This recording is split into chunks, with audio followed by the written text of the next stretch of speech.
구약 성경 39권 중에 한 장으로 되어 있는 유일한 성경이 오바댜서입니다. 그리고 에돔에 대한 심판의 말씀이 적혀져 있기 때문에 이 오바댜 말씀을 설교 본문으로 잡고 설교를 하는 목회자, 우리 목사님들이 그렇게 많지는 않습니다.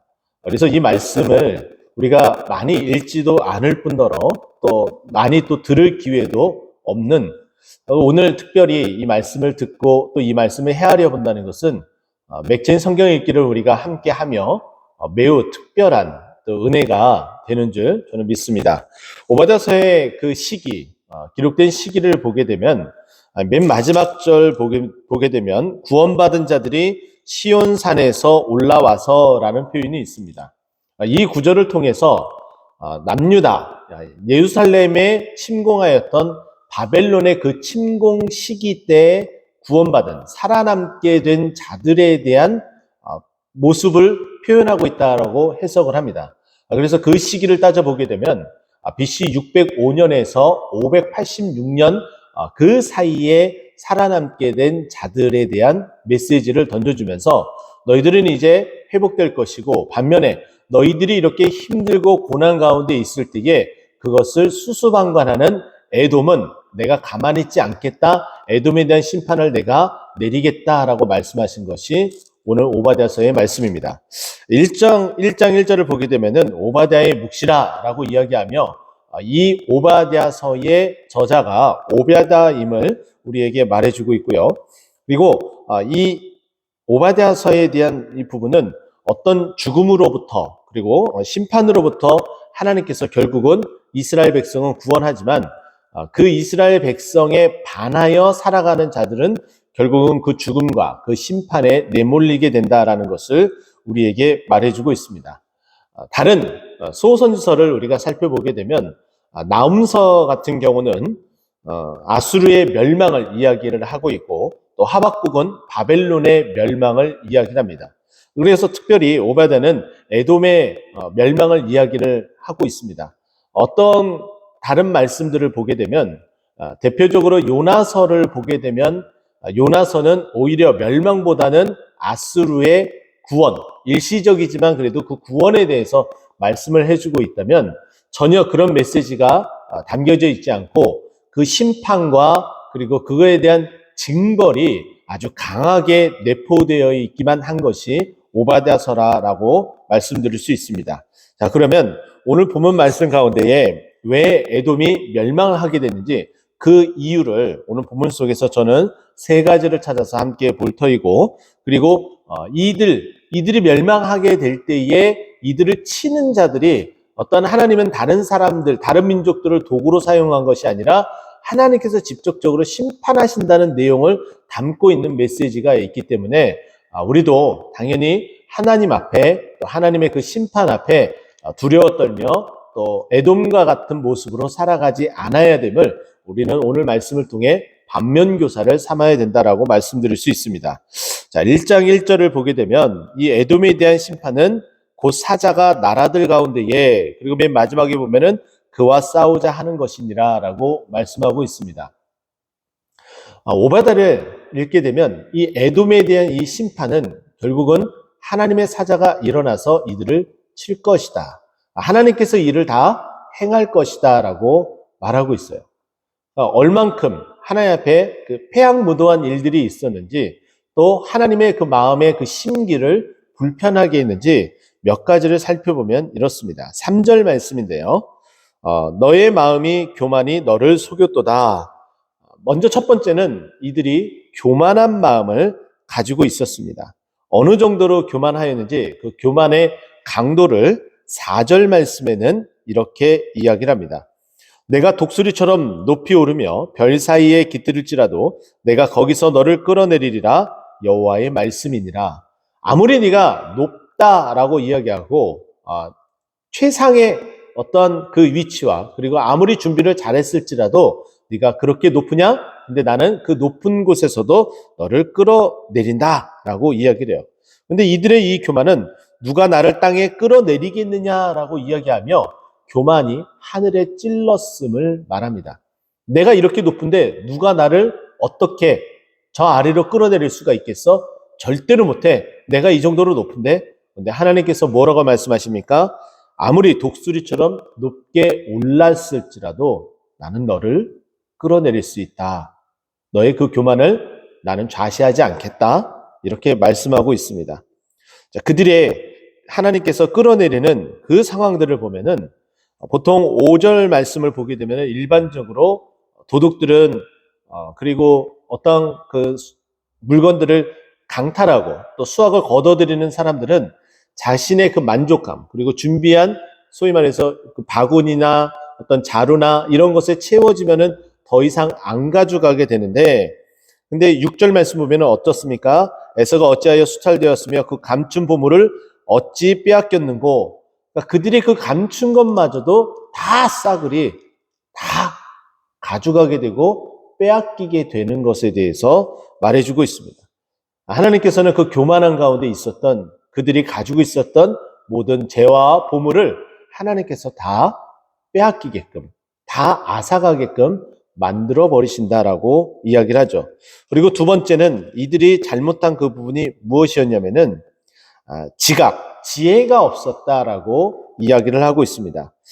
이들의 그 모습들, 7절 말씀 마지막에 보면은 내 마음이 지각이 없음이라. 그리고 8절 앞부분에 보면은 여호와의 말씀이니라 그날에 내가 에돔에서 지혜 있는 자를 멸하여. 그러니까 지혜가 없고 지식이 없으니까 인지함이 부족하니까 인지 부족으로 인해서 이들은 돌아올 그런 희망마저도 없는 상황에 빠져 있습니다. 심지어는 이들이 그만큼 무지하고 또 지혜가 없으니까 이들의 뒤에서 그리고 곁에서 붙어서 기생하고 하다시피 했었던 그 사람들의 면면들이 이제는 오히려 원수가 되고 그리고 오히려 이들을 어렵게 만드는 상황에 이르렀다는 거죠. 그래서 7절 말씀 보세요. 너와 약조한 자들이 배반하는 거예요. 그리고 또 화목하던 자들이 배반하였고, 또 7절 마지막에 보면은 내 먹을 것을 먹는 자들이 배반했다. 지식이 없고 지각이 없으니까. 근데 여기서 말하는 지식과 지각은 동일하게 또 야곱의 그 아들 가운데에 태어났지만 또 하나님께서 이 부분들을 해소를 시켜줘야 되는데 이들은 전혀 하나님에 대한 인지, 야곱의 형으로서 태어났음에도 불구하고 그러지 못한 이 상황들을 안타깝게 여기는 거죠. 결국은 이 지각이 부족했다라는 것은 하나님을 아는 지식이 부족했다는 것이죠. 호세아서 말씀 보면 우리가 잘 알고 있는 것처럼 너희들은 무엇 때문에 망한다고요? 여호와를 아는 그 지식이 없어서 망한다라고 말하고 있습니다. 그런데 하나님께서는 어떻게 우리에게 잠언에 말씀하시느냐? 잠언 1장 7절 말씀 보면은 여호와를 경외하는 것이 지식의 근본이다. 또 잠언 9장 10절 말씀 보게 되면은 여호와를 경외하는 것이 지혜의 근본이다. 이렇게 말씀해 주고 있어요. 근데 여호와를 경외하는 것을 내려놓으니까 이들을 그냥 도구로서 그리고 자신의 이익을 편취하는 방편으로서 생각했었던 자들이 옆에서 같이 또 약조하고 화목하고 같이 먹었던 자들이 이제는 다 배반하고 오히려 이들에게 칼을 가지고 무기를 가지고 그 목을 향해서 옥죄는 모습을 오늘 펼쳐지고 있다는 겁니다.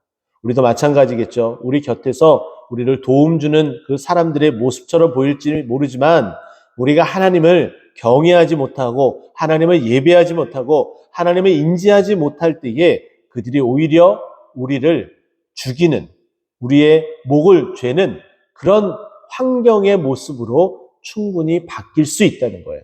그래서 우리도 이와 같은 에돔의 이 모습을 반면교사 삼아 여호와를 더욱더 알아가고 여호와를 경외하는데 힘쓰는 우리 모두가 되기를 간절히 축원드립니다. 또 이들은 결국에는 다 멸절하게 되었음을 9절에 이야기를 합니다. 또 세 번째는 이 에돔이 멸망하게 된 이 세 번째 그 원인은 10절 앞부분에 보면은 내가 내 형제 야곱에게 행한 포악으로라고 되어져 있어요. 이들이 얼마나 포악했는지 그 포악에 대한 그 잔악상을 11절, 12절, 그리고 13절 계속해서 14절까지 계속 이야기를 하고 있는데 이거죠. 같은 형제의 피를 가지고 나눴었던 자들이라면 이 남유다가 고통 가운데 있으면 오히려 도와주고 같이 연합을 하고 그리고 그 모든 그 문제들을 바벨론이 쳐들어왔을 때에 그것을 막아주고 함께 힘을 합쳐야 됨에도 불구하고 오히려 수수방관하고 그리고 오히려 이때를 틈타서 이 남유다를 괴롭히고 부분적으로 수탈하고 이와 같은 일을 자행했었다는 거예요. 그러니까 이들의 그 잔악함은 마치 이런 거죠. 어느 사람이 지나가다가 강도를 만나서 쓰러졌습니다. 그래서 지갑이 다 뺏겨졌어요. 그러면 이 사람은 얼마나 힘들고 어렵겠습니까?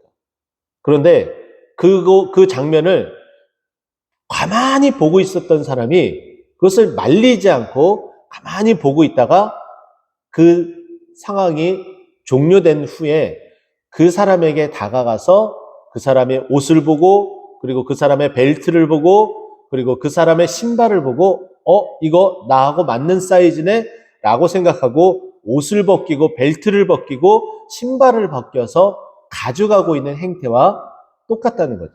얼마나 잔인합니까? 쓰러져 있는 사람을 오히려 보살펴주고 그리고 치료해주고 회복할 수 있도록 도와줘야 됨에도 불구하고 그리고 신고를 했어야 됨에도 불구하고 전혀 그렇지 않고 오히려 약탈의 기회를 삼았던 것이 이 에돔의 모습이었다는 거죠. 하나님은 이 모습을 전혀 좌시하지 않겠다라고 말씀하고 있고 이제 심판에 이르겠다라고 이야기를 합니다. 그러면서 15절 말씀이 매우 중요한데요. 여호와께서 만국을 벌할 날이 가까웠나니 내가 행한 대로 너도 받을 것인즉 내가 행한 것이 내 머리로 돌아갈 것이라.